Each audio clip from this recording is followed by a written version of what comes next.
बाड़ी में 16 वर्षीय छात्र की पत्थरों से हत्या।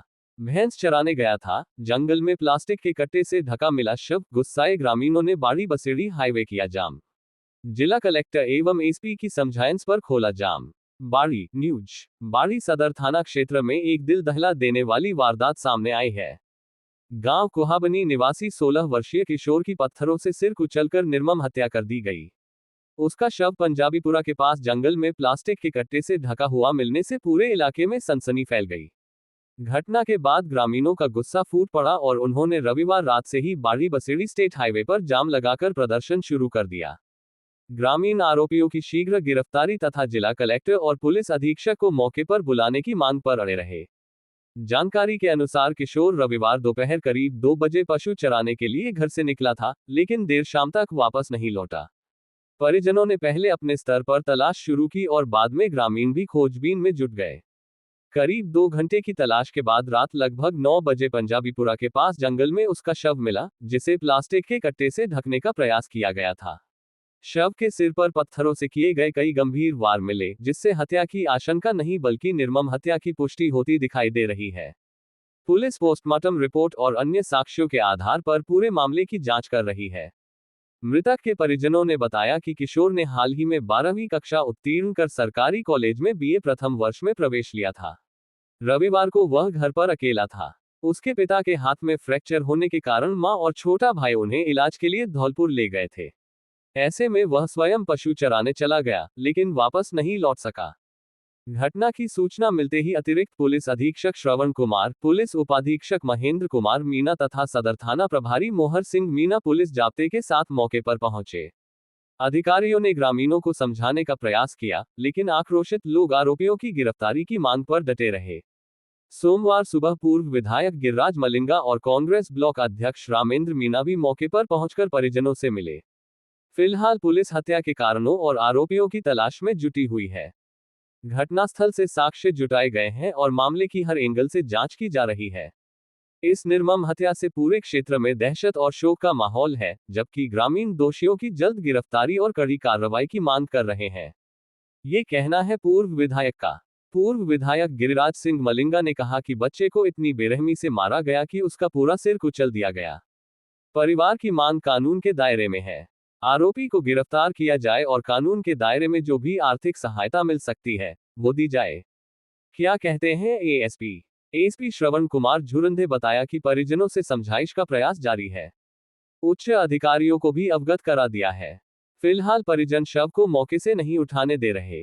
पुलिस ने एफएसएल टीम बुलाकर घटनास्थल से साक्ष्य जुटाए हैं। साथ में तो इसकी डेड बॉडी ढकी मिली थी और कट्टों से ढक रही उल्टी पलट पड़ी थी। पत्थर भी थे उसमें। हाँ, पत्थर 2-3 तगड़े 10-10 किलो के खून से सन रहे थे। हाँ, खून से सन रहे थे, कई जगह निशान थे। वो पुलिस लेगी उनको। हाँ।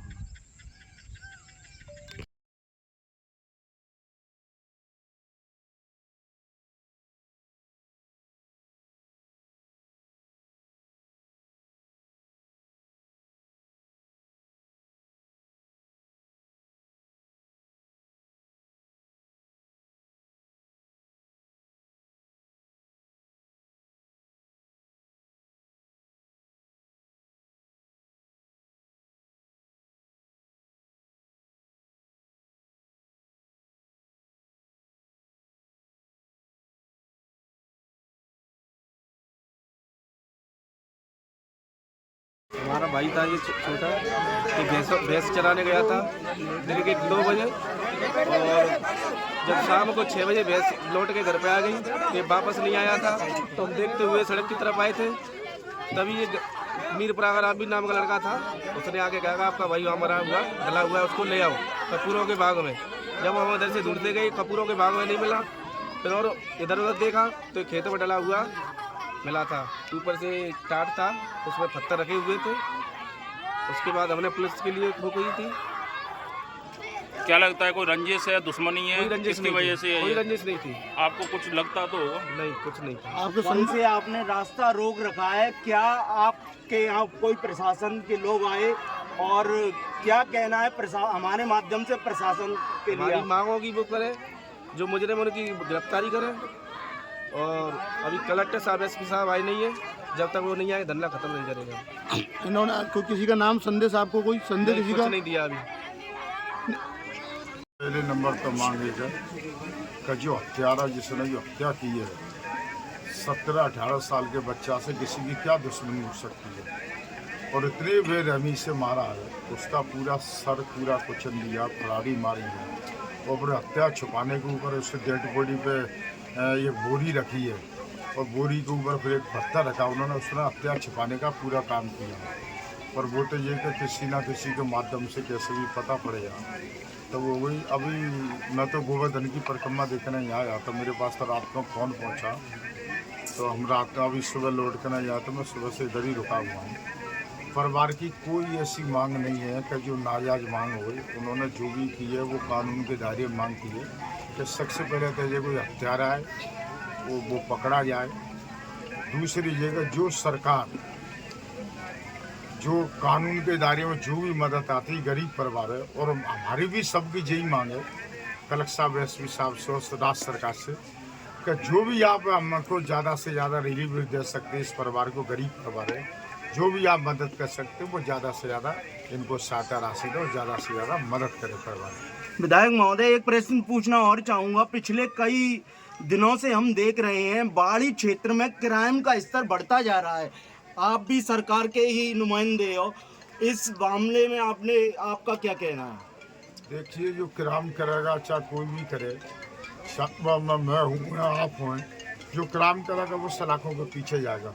क्राइम तो होते हैं, ये भी आप देख रहे हैं कि कभी घटना पूरे तरीके से कभी रुकी नहीं, क्राइम हमेशा होते हैं, तो क्राइम के अपराधी वो भी पकड़े जाते हैं, और जल्दी से जल्दी जो भी अपराधी, मुझे उम्मीद है वो तो ठीक है, यहाँ एडिशनल ऑफिस है, यहाँ पे अब तो एडिशनल ऑफिस तक आ गई है, सी ऑफिस तो पहले से ही थी, फिर भी ये क्राइम नहीं रुक रहे हैं, क्या कारण है?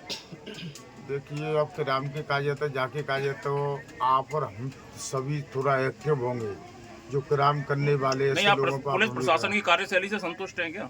देखिए, पुलिस प्रशासनिक कार्यशैली से हम संतुष्ट भी है और एक तरीके से नहीं है। अब अभी आपके देवेंद्र जी गए थे, उनके कब आप बताओ कोई कार्य में कोई कमी थी क्या? आप बताओ। तो ऐसा नहीं कह सकते, अभी कोई नया अधिकारी आएगा, जब नया अधिकारी जब वो काम करेगा, जब उसके ऊपर हम कोई उंगली उठा सकते हैं, जब वो फेल होता है या पास होता है। मैं आपसे पूछना चाहता हूँ, बोला आप देवेंद्र के काम से सब संतुष्ट थे कि नहीं थे? पूछ रहा हूँ आपसे भाई। कोई मेरे पास तो मैंने तो बाड़ी के इतने लोगों को मुझे सुना है, और सभी लोगों ने मोबाइल पर डाली कि बहुत अच्छा कार्य कर रहे थे, और मैं भी कह रहा हूँ कि वो बहुत अच्छा ही कार्य कर रहे थे। कोतवाली थाना पिछले 15 दिन से खाली पड़ा है, इस पर कोई एक्शन नहीं लिया गया, कोई SHO नहीं लगाया गया अभी तक, इसका क्या? अब वो तो एसपी साहब आएंगे, मैं जानता हूँ कि अभी SHO इधर से उधर हुए हैं, कोई रिलीव नहीं हुए हैं, काफ़ी लोग इधर से भी उधर जाएंगे, उधर के भी इधर आएंगे, काफ़ी ट्रांसफ़र हुए, तो उसकी वजह से थोड़ी सी ये समस्या हो सकती है, पर बकाया ये कि उनका डिपार्टमेंट है, मेरे से ज़्यादा वो बता सकते हैं। मैं रात को 11:30 बजे ये सूचना मिली थी, खेत में एक भैंस चराने वाले लड़के को 15-16 साल के लड़का था, उसको निर्मम तरीके से हत्या की है, तो बहुत ही gruesome तरीके से, और उसको लेके कुछ परिवार वालों में रोष था, और उनका कहना ये था कि इसका जल्दी से खुलासा होना चाहिए, और लगातार हमारे यहाँ पे SDM और DYSP साहब उनसे बात कर रहे थे पोस्टमार्टम करने के लिए। बाकी जो गरीब लोग हैं, गरीब परिवार से है, उनको हम जो भी कानूनी तरीके से और जो सरकार के जो भी स्कीम्स है उसमें जो मुआवजा दिला सकते हैं उसमें दिलाने के प्रयास करेंगे, और इनसे यही रिक्वेस्ट किया है कि भाई आप बॉडी को पोस्टमार्टम करने दीजिए, और पोस्टमार्टम के लिए अभी शिफ्ट हो रहा है, और पोस्टमार्टम से जो भी जल्दी से जल्दी हम खुलासा करेंगे। सर, पिछले दिनों में देखा जा रहा है कि बाड़ी क्षेत्र में क्राइम दिनों दिन बढ़ता जा रहा है, इसको लेकर कोई प्लानिंग प्रशासन की पुलिस के साथ समन्वय करके ऐसा कुछ? देखिए, आप ऑब्ज़र्व किए होंगे, फसल बुआई से पहले जब कई सारे इश्यूज रहते हैं, और कई ऐसे टाइम पे जब ज़मीन जोतने के मैटर होता है, आपसी लड़ाई होती है ज़मीन को लेके। हम यही कहना चाहते हैं कि भाई आप लोग आपसी सद्भावना से लड़ाई झगड़ा जमीनी विवाद निपटाए। अगर कोई इशू है तो प्रशासन के पास आए, नपवाई जो भी करना है वो करा देंगे। आपस में कानून अपने हाथ में लेने की ज़रूरत नहीं है। और दूसरी बात है, सिर्फ बाड़ी नहीं है ये, तो देखिए एज ए टाइम बढ़ते जा रहा है, ज़मीन की कीमत बढ़ती जा रही है। इसी वजह से भी लोगों में ये जो गांव में जो प्रेम भाव था वो धीरे धीरे कम होते जा रहा है ना। तो मैं लोगों से अनुरोध करता हूँ भाई, कोई भी इशू है कानून अपने हाथ में नहीं लिया जाए और एम्प्लॉयमेंट के और पढ़ाई के तरफ ध्यान दें। और एसपी साहब लगातार अपने पुलिसिंग से कर रहे हैं। सर 8 घंटे कैसे हो गए यहाँ पे? आवागमन बाधित हो रहा है, लोग परेशान हो रहे हैं। सर 8 घंटे से हाँ, लोग परेशान हो रहे हैं। 8 घंटे कैसे लग गए इसको? जैसे देखिए, कल रात को ही हमने कहा था बॉडी शिफ्ट करें, रात को पोस्टमार्टम करने के लिए शिफ्ट कर नहीं रहे थे। और दूसरी बात ये है कि ये जो कानून बना है डेड बॉडी को रख के उस पे ऊपर ये नहीं कर, उसका अपमान नहीं करेंगे, वो इनको समझा रहे थे। बट इनमें जो कुछ लोग हैं बाहर से, जो असामाजिक तत्व, ये यहाँ पे हावी हुए थे और हमारी बात नहीं मान रहे थे। और प्रशासन को, यहाँ लोकल प्रशासन से बात भी नहीं मान रहे थे। अभी कुछ जिम्मेदार नेता आए और उनसे वार्ता हुई, अब बॉडी शिफ्ट कर रहे हैं। Okay sir. एकल बुजुर्ग महिलाओं की सुरक्षा हमारी प्राथमिकता। 76 वर्षीय जयदेवी से घर पहुंचकर मिली पुलिस, सुरक्षा का दिलाया भरोसा। विशेष रिपोर्ट, बाड़ी न्यूज। धौलपुर पुलिस द्वारा संचालित एकल बुजुर्ग महिलाओं की सुरक्षा अभियान के तहत बाड़ी थाना पुलिस ने मानवीय संवेदनशीलता का परिचय देते हुए एक अकेली बुजुर्ग महिला के घर पहुंचकर उनकी कुशलक्षेम जानी और हर परिस्थिति में सुरक्षा एवं सहयोग का भरोसा दिलाया। पुलिस अधीक्षक विकास सांगवान के निर्देशन में चलाए जा रहे अभियान के अंतर्गत बाड़ी थाना के उप निरीक्षक भगवत सिंह पुलिस टीम के साथ तकिया चौक गुम्ट बाड़ी निवासी 76 वर्षीय जयदेवी भैया रामभरोसी के घर पहुंचे। इस दौरान पुलिस अधिकारियों ने उनसे आत्मीय संवाद कर उनके स्वास्थ्य, सुरक्षा और दैनिक आवश्यकताओं की जानकारी ली। बातचीत के दौरान पता चला कि जयदेवी के 3 पुत्र थे, जिनमें से 2 का निधन हो चुका है, जबकि एक पुत्र जयपुर में निवास करता है। ऐसे में वह अकेले जीवन व्यतीत कर रही है। पुलिस टीम ने उन्हें भरोसा दिलाया कि किसी भी आपात स्थिति या आवश्यकता पड़ने पर धौलपुर पुलिस हर समय उनके साथ खड़ी रहेगी। पुलिस अधिकारियों ने बताया कि अभियान का उद्देश्य जिले की एकाकी जीवन जी रही बुजुर्ग महिलाओं तक पहुंचकर उनकी सुरक्षा सुनिश्चित करना, उनका मनोबल बढ़ाना तथा पुलिस और समाज के बीच विश्वास को और मजबूत करना है। अभियान के तहत ऐसी महिलाओं से लगातार संपर्क कर उनकी समस्याओं का समाधान कराने और आवश्यकता पड़ने पर तत्काल सहायता उपलब्ध कराने का प्रयास किया जा रहा है। कहाँ खाते हो? खुद ही बनाते हो? फिर वो मिलता है कि सरकार की तरफ से अनाज फ्री मिलता है? कितना? 10 किलो। 10 किलो। फिर पेंशन मिल रही है? पेंशन मिल रही है। तो और कौन है आपके पास में यहाँ? ये नाथ हैं, 2 है। 2 नाथ होते हैं। बेटा हमारे को कब जगह 2 सारा आदमी कर लो। एक जाते बड़ा हो। कितने बेटे थे आपके? 3 है। तीनों ही मर गए? 2 खत्म। एक कहाँ है? एक बहन जयपुर जयपुर रहता है। कमाई। और बहू? एक है। एक ही है। वो यहाँ रहती है? हमारे को यहाँ रहती है या जयपुर रहती है? बाड़ी रहते। दूर रहती है आपसे? छोड़ गई। 2 सारा आदमी कर लो। अच्छा, वो छोड़ गई है आपको, घर को छोड़ गई। अब आप अकेले ही हो। तो अब हम क्यों आए पता है आपको? अब हम इसलिए आए हैं कि आपको कोई रोटी पानी की या कोई परेशान करता हो, परेशान तो ना कोई और परेशानी हो, तो इसके लिए हम आए हैं। आपका आधार कार्ड लेके जाएंगे, और कोई परेशानी होगी उसके लिए हम आए। ठीक है। मेरे नंबर लिख के जाऊंगा आपके पास, कागज में भी लिख के जाऊंगा। कोई परेशानी हो तो मुझे बताना, नहीं फोन कर सकूँ तो मैं भी आऊँगा। 8 दिन में 10 दिन में आपको संभाल लेंगे, ठीक है सर। अब तो कोई ऐसी परेशानी नहीं है ना, कोई परेशान करता हो आपको? नहीं है।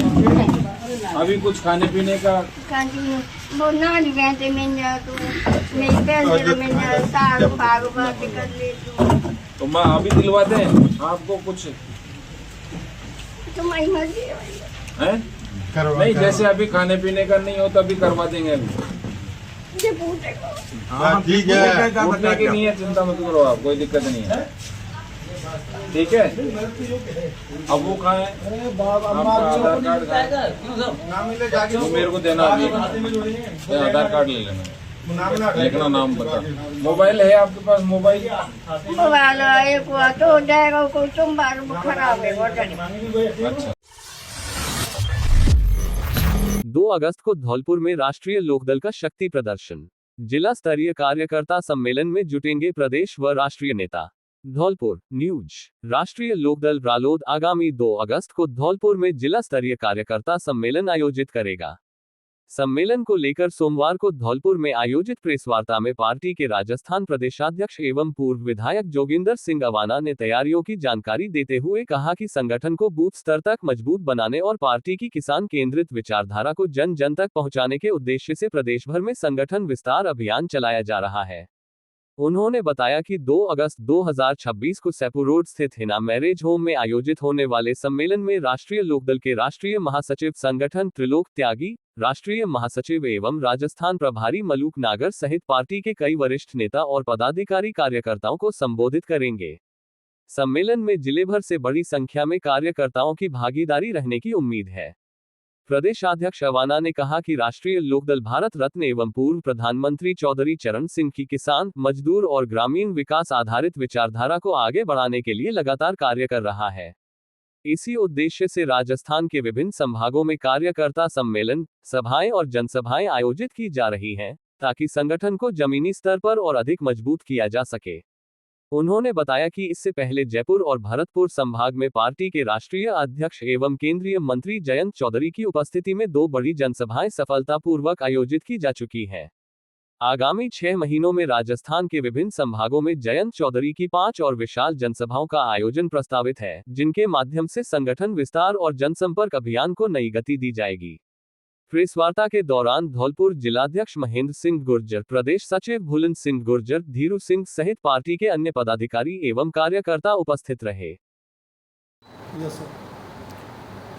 आगामी 2 अगस्त को धौलपुर जिले का जिला स्तरीय राष्ट्रीय लोकदल का कार्यकर्ता सम्मेलन होने जा रहा है, जिस कार्यकर्ता सम्मेलन में हमने राष्ट्रीय लोकदल के राष्ट्रीय अध्यक्ष श्री जयंत चौधरी जी को आमंत्रित किया है। इसी कार्यक्रम में हमारे राष्ट्रीय महासचिव श्री त्रिलोक त्यागी, जो संगठन देखते हैं पूरे देश का, वो आ रहे हैं। उनके साथ में श्री मलूक नागर जी, जो राष्ट्रीय महासचिव हैं और प्रभारी हैं राजस्थान प्रदेश के राष्ट्रीय लोकदल के, वो भी आ रहे हैं। और कई बड़े नेताओं को भी हमने आमंत्रित किया है। ये जिला स्तर का धौलपुर का पहला बड़ा एक सम्मेलन होगा, जिस सम्मेलन में पूरे 8 ब्लॉक से हमारे जो पदाधिकारी हैं वो इस कार्यकर्ता सम्मेलन में आएंगे। हमारे जो जिलाध्यक्ष हैं महेंद्र सिंह गुर्जर, उनकी अध्यक्षता में इस कार्यक्रम का आयोजन किया गया है। और जिस तरह से आप देख रहे हैं कि दिन प्रतिदिन पूरे प्रदेश के विभिन्न जिलों में राष्ट्रीय लोकदल का हम विस्तार कर रहे हैं। 2 रैलियां हमने पिछले दिनों राष्ट्रीय अध्यक्ष श्री जयंत चौधरी जी की कराई, चाहे वो बयाना की रैली हो, चाहे बड़ी रैली जयपुर में हुई हो। उसके बाद से कार्यकर्ताओं में भारी उत्साह है। अभी हमारा टारगेट है कि आने वाले दिनों में जो हमारे 7 संभाग टोटल राजस्थान के अंदर हैं, उन 7 में से जो 5 संभाग हमारे रह गए हैं, उन 5 संभागों में भी हम राष्ट्रीय अध्यक्ष श्री जयंत चौधरी जी की बड़ी रैलियां पूरे प्रदेश राजस्थान के अंदर हम कराएंगे। उसके बाद हम मंडल स्तर पर कार्यक्रमों का आयोजन करेंगे और फिर हम तहसील स्तर पर भी कार्यक्रमों का आयोजन करेंगे। आने वाले दिनों में एक तीसरी बड़ी ताकत के रूप में राष्ट्रीय लोकदल राजस्थान उभर के आएगा। आज पूरे प्रदेश में, हर जिले में, हर तहसील में कार्यकर्ताओं का अपार सहयोग और प्यार समर्थन राष्ट्रीय लोकदल को मिल रहा है। मुझे पूरी उम्मीद है कि आने वाले 2 अगस्त को होने वाले इस कार्यक्रम में बड़ी संख्या में लोग पूरे ज़िले के, धौलपुर ज़िले के से लोग जुटेंगे और उसमें कार्यकर्ताओं के अपने विचार विमर्श होंगे। आगामी जो रणनीति है पंचायत चुनाव को लेकर, जो रणनीति होगी, आगामी विधानसभा के चुनाव जो 2 वर्ष बाद में यहाँ होने हैं राजस्थान के अंदर, उस पर भी हम लोग उस संगठन में जो हमारा कार्यकर्ता सम्मेलन है उसमें हम चर्चा करेंगे, कार्यकर्ताओं के विचार लेंगे और विचार विमर्श करने के बाद में उसको हम आगे एक योजनाबद्ध तरीके से पूरे प्रदेश की जो हमारी 200 विधानसभा सीट हैं उसमें हम संगठन का विस्तार करने का काम करेंगे। ये जो सम्मेलन धौलपुर में होने जा रहा है, इस सम्मेलन में हजारों की संख्या में पूरे ज़िले से किसान भाग लेंगे, पार्टी से जुड़े हुए कार्यकर्ता भाग लेंगे और इस सम्मेलन में हम लोग एक रणनीति बनाएंगे कि आगामी चाहे वो पंचायत के चुनाव हों या जो आगे जो समय विधानसभा चुनाव है वो समय हो, उसकी हम रणनीति एक तैयार करेंगे कि हम मजबूती के साथ में एक तीसरी ताकत पूरे राजस्थान के अंदर राष्ट्रीय लोकदल कैसे बनेगा, कैसे उभरेगा, उसकी भी हम रणनीति इस कार्यक्रम में बनाएंगे। और मुझे पूरी उम्मीद है कि हज़ारों की संख्या में जो पूरे ज़िले से लोग आएंगे इस कार्यक्रम को पूरी तरह से सफल बनाने का काम करेंगे। चौधरी चरण सिंह जी जो इस देश के पूर्व प्रधानमंत्री भारत रत्न हैं, उनकी जो बनाई हुई ये पार्टी है, उनकी जो नीतियां हैं उसको हम जन जन तक पहुंचाने का काम करेंगे। केंद्र सरकार के हमारे जो मंत्री हैं श्री जयंत चौधरी जी, जो हमारे राष्ट्रीय अध्यक्ष हैं राष्ट्रीय लोकदल के, उनके द्वारा जिस तरह से स्किल डेवलपमेंट को लेकर पूरी योजनाएं पूरे देश में दी जा रही हैं, उसके बारे में भी हम विस्तार से उस कार्यकर्ता सम्मेलन में चर्चा करेंगे और पूरे प्रदेश के अंदर पार्टी को खड़ा करने का काम करेंगे। विशनगिरी धाम को उपभोक्ता आयोग से बड़ी राहत, 45 दिन में सोलर सिस्टम ठीक करें या पूरा नया लगाएं, कंपनी पर 25,000 रुपये का हर्जाना भी। विशेष रिपोर्ट धौलपुर न्यूज। धौलपुर जिला उपभोक्ता विवाद प्रतितोष आयोग ने विशनगिरी धाम ट्रस्ट के पक्ष में महत्वपूर्ण फैसला सुनाते हुए दोषपूर्ण सोलर सिस्टम को लेकर सोलर कंपनी और विक्रेता को कड़े निर्देश जारी किए हैं। आयोग ने आदेश दिया है कि 45 दिनों के भीतर सोलर प्लांट को पूरी तरह दुरुस्त किया जाए। यदि निर्धारित अवधि में सिस्टम ठीक नहीं होता है तो कंपनी को पूरा सोलर सिस्टम, बैटरियां और इन्वर्टर सहित नया सिस्टम लगाना होगा। ट्रस्ट के अधिवक्ता अतुल कुमार भार्गव ने बताया कि ग्राम उमरे स्थित श्री विशनगिरी बाबा धार्मिक एवं सामाजिक ट्रस्ट की ओर से कार्यकारी अध्यक्ष हरि सिंह ने आयोग में परिवाद प्रस्तुत किया था। परिवाद में बताया गया कि श्रद्धालुओं की सुविधा के लिए धाम परिसर में 15 kVA क्षमता का सोलर प्लांट स्थापित कराया गया था, जिसमें 45 सोलर पैनल और 20 बैटरियां लगाई गई थी। कुछ समय बाद ही सोलर सिस्टम ने सही तरीके से कार्य करना बंद कर दिया, जिससे मंदिर आने वाले श्रद्धालुओं और ट्रस्ट को लगातार परेशानी का सामना करना पड़ा। मामले की सुनवाई के बाद आयोग के अध्यक्ष डॉक्टर अरुण कुमार अग्रवाल ने सोलर कंपनी और विक्रेता को निर्देशित किया कि ट्रस्ट के प्रतिनिधियों की मौजूदगी में 45 दिनों के भीतर पूरे सोलर सिस्टम को दुरुस्त किया जाए। यदि तकनीकी खामियां दूर नहीं होती हैं तो संपूर्ण सोलर सिस्टम, बैटरियां और इन्वर्टर बदलकर नया सिस्टम स्थापित करना होगा। आयोग ने ट्रस्ट को हुई मानसिक पीड़ा और असुविधा को देखते हुए विपक्षी कंपनी एवं विक्रेता को 20,000 रुपये मानसिक क्षतिपूर्ति तथा 5,000 रुपये परिवाद व्यय के रूप में अदा करने के भी आदेश दिए हैं। उपभोक्ता आयोग के इस फैसले को धार्मिक संस्थाओं और उपभोक्ताओं के अधिकारों की दृष्टि से महत्वपूर्ण माना जा रहा है। ये निर्णय स्पष्ट संदेश देता है कि दोषपूर्ण सेवाएं या उत्पाद उपलब्ध कराने वाली कंपनियों को उपभोक्ताओं के प्रति अपनी जिम्मेदारी निभानी होगी, अन्यथा उन्हें कानूनी कार्रवाई और आर्थिक दंड का सामना करना पड़ेगा। राजस्थान में पंचायत व निकाय चुनाव का रास्ता साफ, हाईकोर्ट की मंजूरी के बाद सरकार ने जारी किया पूरा कार्यक्रम। पहले होंगे निकाय चुनाव, फिर पंचायत चुनाव। 15 नवंबर तक पूरी होगी चुनाव प्रक्रिया, 5 अगस्त तक आएगी ओबीसी आरक्षण रिपोर्ट। धौलपुर न्यूज। राजस्थान में लंबे समय से प्रतीक्षित स्थानीय निकाय एवं पंचायत चुनाव का रास्ता आखिरकार साफ हो गया है। राज्य सरकार ने राजस्थान हाईकोर्ट में चुनाव कार्यक्रम प्रस्तुत किया, जिसे अदालत ने स्वीकार करते हुए निर्धारित समय सीमा के अनुसार चुनाव कराने के निर्देश दिए हैं। इसके साथ ही राज्य में पहले स्थानीय निकाय चुनाव और उसके बाद पंचायत चुनाव कराए जाएंगे। सरकार की ओर से पेश कार्यक्रम के अनुसार 17 अगस्त को स्थानीय निकाय चुनाव की घोषणा की जाएगी तथा 22 अगस्त को इसकी अधिसूचना जारी होगी। इसके बाद 23 सितंबर को पंचायत चुनाव की अधिसूचना जारी की जाएगी। संपूर्ण पंचायत चुनाव प्रक्रिया 15 नवंबर 2026 तक पूरी कर ली जाएगी। चुनाव कार्यक्रम से पहले सरकार आरक्षण संबंधी प्रक्रिया भी पूरी करेगी। राजस्थान ओबीसी आयोग अपनी अंतिम राजनीतिक आरक्षण रिपोर्ट 5 अगस्त तक सरकार को सौंपेगा, जबकि 15 अगस्त तक राज्य सरकार आरक्षण की लॉटरी प्रक्रिया पूरी करेगी। पंचायत चुनाव का संभावित कार्यक्रम। 23 सितंबर पंचायत चुनाव की घोषणा। 28 सितंबर निर्वाचन अधिसूचना जारी। 1 अक्टूबर नामांकन की अंतिम तिथि। 3 अक्टूबर नामांकन पत्रों की जांच। 5 अक्टूबर नाम वापसी एवं चुनाव चिन्ह आवंटन। 13 अक्टूबर, 23 अक्टूबर, 29 अक्टूबर और 3 नवंबर जिला परिषद एवं पंचायत समिति सदस्यों के लिए 4 चरणों में मतदान। 14 अक्टूबर, 24 अक्टूबर, 30 अक्टूबर और 4 नवंबर पंच एवं सरपंच पदों के लिए मतदान और मतगणना। 12 नवंबर जिला परिषद एवं पंचायत समिति सदस्यों की मतगणना। 14 नवंबर प्रधान एवं प्रमुख का चुनाव। 15 नवंबर उप प्रधान एवं उपप्रमुख का चुनाव। मतदान का समय सभी चरणों में सुबह 7 बजे से शाम 6 बजे तक निर्धारित किया गया है। राज्य में चुनाव कार्यक्रम तय होने के साथ ही राजनीतिक गतिविधियां तेज होने की संभावना है। पंचायतों और स्थानीय निकायों में चुनाव लड़ने के इच्छुक संभावित उम्मीदवारों ने भी अपनी तैयारियां शुरू कर दी हैं। चुनावी अधिसूचना जारी होने के साथ ही प्रदेश भर में आचार संहिता लागू होने की संभावना है।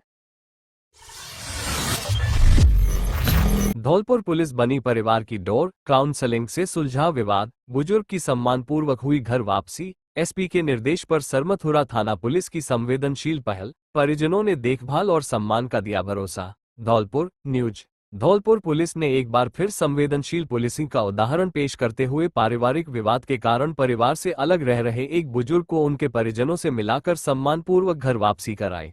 पुलिस की काउंसलिंग और समझाइश के बाद परिवार में आपसी मतभेद खत्म हुए और बुजुर्ग को दोबारा अपने परिवार का साथ मिल गया। सरमथुरा थाना प्रभारी कैलाश समरी ने बताया कि ग्राम कोनेसा निवासी नदुआ राम मीना, जो 3 पुत्रों के पिता है, पारिवारिक अनबन के चलते कुछ समय से परिवार से अलग रह रहे थे। हाल ही में उन्होंने अपनी पीड़ा पुलिस अधीक्षक विकास सांगवान के समक्ष रखी और न्याय की गुहार लगाई। एसपी के निर्देश पर सरमथुरा थाना पुलिस ने बुजुर्ग के 3 पुत्रों और अन्य परिजनों को थाने बुलाकर उनकी काउंसलिंग की। इस दौरान पुलिस अधिकारियों ने परिवार को बुजुर्गों के सम्मान, उनके अधिकारों और पारिवारिक जिम्मेदारियों के प्रति जागरूक किया। समझाइश और आपसी संवाद के बाद परिवार के सभी सदस्य विवाद समाप्त करने पर सहमत हो गए। झपकी बनी हादसे की वजह, सेप्पू बाईपास पर बेकाबू होकर पलटा डंपर, केबिन में फंसा चालक गंभीर घायल। मध्य प्रदेश से भरतपुर जा रहा था डंपर, पुलिस ने मशक्कत कर चालक को बाहर निकाला, खेतों में बिखरी डस्ट। धौलपुर न्यूज। धौलपुर जिले के सेप्पू बाईपास पर सोमवार तड़के एक बड़ा सड़क हादसा हो गया। मध्य प्रदेश से डस्ट लेकर भरतपुर जा रहा एक डंपर चालक को अचानक नींद की झपकी आ जाने से अनियंत्रित हो गया और डिवाइडर पर चढ़ने के बाद पलट गया। हादसे में चालक गंभीर रूप से घायल हो गया, जिसे पुलिस ने रेस्क्यू कर अस्पताल पहुंचाया। जानकारी के अनुसार हादसा सोमवार सुबह करीब 4 बजे सेप्पू बाईपास स्थित परोआ मोड़ के पास हुआ। डंपर मध्य प्रदेश से डस्ट भरकर भरतपुर की ओर जा रहा था। इसी दौरान चालक को झपकी आ गई, जिससे वाहन का संतुलन बिगड़ गया। तेज रफ्तार डंपर पहले डिवाइडर पर चढ़ा और फिर सड़क किनारे पलट गया। हादसे के बाद चालक डंपर की क्षतिग्रस्त केबिन में बुरी तरह फंस गया। सूचना मिलते ही सेप्पू थाना पुलिस मौके पर पहुंची और काफी मशक्कत के बाद चालक को सुरक्षित बाहर निकाला। गंभीर हालत में उसे तत्काल स्थानीय अस्पताल में भर्ती कराया गया। दुर्घटना के कारण डंपर में भरी डस्ट सड़क किनारे और आसपास के खेतों में फैल गई, जिससे कुछ समय के लिए यातायात भी प्रभावित रहा। सहायक उप निरीक्षक अजय सिंह ने बताया कि घायल चालक का अस्पताल में उपचार जारी है। प्रारंभिक जांच में हादसे का कारण चालक को आई नींद की झपकी माना जा रहा है। पुलिस मामले की जांच कर रही है। पुलिस ने वाहन चालकों से लंबी दूरी की यात्रा के दौरान पर्याप्त आराम करने और थकान या नींद महसूस होने पर वाहन रोककर विश्राम करने की अपील की है, ताकि इस प्रकार की दुर्घटनाओं से बचा जा सके। शाला संबलन ऐप से जांच का निजी स्कूलों ने किया विरोध, कलेक्टर को सौंपा ज्ञापन। धौलपुर न्यूज। धौलपुर में निजी स्कूल संचालकों के संगठन स्कूल शिक्षा परिवार ने सोमवार को जिला कलेक्टर के माध्यम से शिक्षा विभाग के अतिरिक्त मुख्य सचिव को ज्ञापन सौंपकर शाला संबलन ऐप के जरिए प्रस्तावित निजी स्कूलों की जांच पर रोक लगाने की मांग की। संगठन का कहना है कि वर्तमान जांच प्रक्रिया के कई प्रावधान व्यवहारिक नहीं है, जिससे स्कूलों को अनावश्यक परेशानियों का सामना करना पड़ सकता है। उन्होंने मांग की कि किसी भी कमी पर पहले संबंधित विद्यालय को सुधार का अवसर दिया जाए और नियमों को व्यवहारिक बनाने के बाद ही जांच शुरू की जाए। ज्ञापन में संगठन ने कहा कि छात्र हित और सुरक्षा सर्वोपरि है तथा सभी सरकारी निर्देशों का पालन किया जा रहा है। साथ ही शिक्षा विभाग से निजी स्कूल संचालकों से चर्चा कर व्यवहारिक समाधान निकालने की अपील की गई। आकस्मिक निरीक्षण में 3 उर्वरक विक्रेताओं के अनुज्ञा पत्र निलंबित। धौलपुर न्यूज। किसानों को निर्धारित दर पर गुणवत्तापूर्ण उर्वरक उपलब्ध कराने तथा उर्वरकों के भंडारण एवं वितरण व्यवस्था में पारदर्शिता सुनिश्चित करने के उद्देश्य से कृषि विभाग की टीम द्वारा शनिवार को पंचायत समिति मनिया क्षेत्र में कृषि आदान विक्रेताओं का आकस्मिक निरीक्षण किया गया। संयुक्त निदेशक कृषि विस्तार प्रभु दयाल शर्मा के नेतृत्व में विभागीय अधिकारियों ने मैसर्स बालाजी खाद बीज भंडार, दीनानाथ खाद बीज भंडार एवं आरजी खाद बीज भंडार का विक्रय केंद्र एवं गोदाम का गहन निरीक्षण किया। निरीक्षण के दौरान स्टॉक रजिस्टर, POS मशीन में दर्ज विवरण तथा मौके पर उपलब्ध यूरिया उर्वरक के भौतिक सत्यापन का मिलान किया गया। जांच के दौरान तीनों प्रतिष्ठानों में अभिलेखों एवं वास्तविक स्टॉक के बीच भिन्नता पाए जाने पर उर्वरक नियंत्रण संबंधी प्रावधानों के तहत गंभीर अनियमितता मानते हुए मैसर्स बालाजी खाद बीज भंडार, दीनानाथ खाद बीज भंडार एवं आर.जी. खाद बीज भंडार के उर्वरक अनुज्ञा पत्रों को आगामी आदेश तक तत्काल प्रभाव से निलंबित कर दिया गया। संयुक्त निदेशक कृषि ने बताया कि किसानों के हितों से किसी भी प्रकार का समझौता नहीं किया जाएगा। उर्वरकों की कालाबाजारी, स्टॉक में अनियमितता तथा नियमों के उल्लंघन के मामलों में विभाग द्वारा लगातार निरीक्षण अभियान चलाया जा रहा है तथा दोषी पाए जाने वाले विक्रेताओं के विरुद्ध नियमानुसार कठोर कार्रवाई की जाएगी। निरीक्षण दल में कृषि अधिकारी गिरिराज माहुर, कैलाश चंद शर्मा, सहायक कृषि अधिकारी शुभम एवं जगदीश रावत, कृषि पर्यवेक्षक प्रदीप कुमार, सोनवीर तथा रघुनाथ उपस्थित रहे। जोखिम भरी पुलियों पर आवाजाही रोकने के निर्देश। ADM ने स्वतंत्रता दिवस तैयारियों की भी समीक्षा की। धौलपुर न्यूज। अतिरिक्त जिला कलेक्टर हरिराम मीना ने सोमवार को कलेक्ट्रेट सभागार में आयोजित साप्ताहिक समीक्षा बैठक में मानसून के दौरान जोखिम भरी पुलिया और रपटों पर आमजन की आवाजाही प्रभावी ढंग से रोकने के निर्देश दिए। उन्होंने विद्युत आपूर्ति सुचारू रखने, पेयजल की गुणवत्ता जांच, क्षतिग्रस्त पाइपलाइन की मरम्मत, मच्छरजनित बीमारियों की रोकथाम, जलभराव वाले क्षेत्रों में फॉगन तथा हरियालो राजस्थान अभियान के तहत लक्ष्य अनुसार पौधारोपण सुनिश्चित करने के निर्देश भी दिए। बैठक में राजस्थान संपर्क पोर्टल, जन सुनवाई और मुख्यमंत्री कार्यालय से प्राप्त लंबित परिवादों के त्वरित एवं गुणवत्तापूर्ण निस्तारण पर जोर दिया गया। साथ ही 15 अगस्त के मुख्य समारोह की तैयारियों की समीक्षा करते हुए बैठक, पेयजल, साउंड सिस्टम, सुरक्षा, बैरिकेडिंग, परेड, रोशनी, सफाई व्यवस्था और मिठाई की गुणवत्ता जांच समय पर सुनिश्चित करने के निर्देश दिए। उत्कृष्ट कार्य करने वाली प्रतिभाओं को सम्मानित करने के लिए विभागों से प्रस्ताव भी मांगे गए। इसके अलावा 20 सूत्रीय कार्यक्रम एवं विभिन्न योजनाओं के लक्ष्यों को समयबद्ध रूप से पूरा करने के निर्देश अधिकारियों को दिए गए।